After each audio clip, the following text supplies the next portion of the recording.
S'il a choisi de ne pas participer aux classiques ardennaises, Julian Alaphilippe sera très actif lors du prochain Giro. Le Français a besoin de briller s'il souhaite participer aux Jeux olympiques.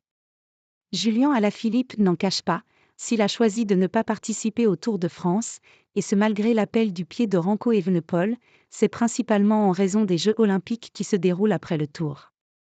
Je souhaite. Il sera d'abord nécessaire d'être choisi.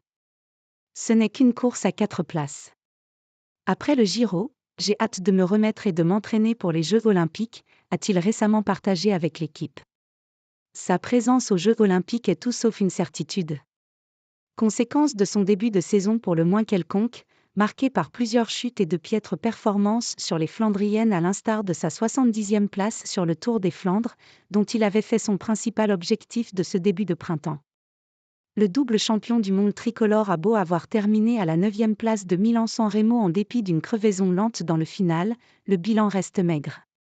S'il justifie ses piètres prestations par sa chute sur les Strade Bianche qui ont perturbé sa préparation, le Français, qui a décidé de faire l'impasse sur les Ardennaises et est désormais tourné vers le Tour d'Italie, jouera donc très gros lors du Giro.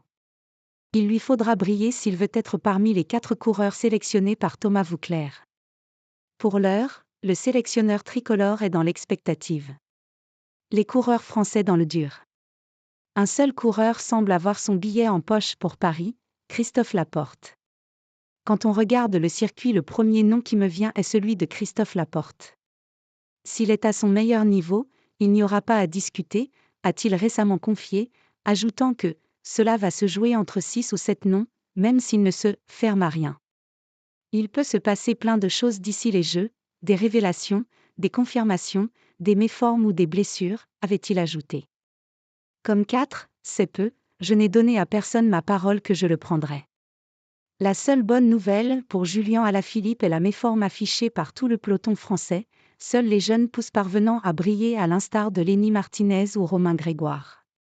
Christophe Laporte, mis à mal par une maladie, a ainsi traversé les Flandriennes comme un fantôme devant se contenter de la 25e place sur Paris-Roubaix, dimanche.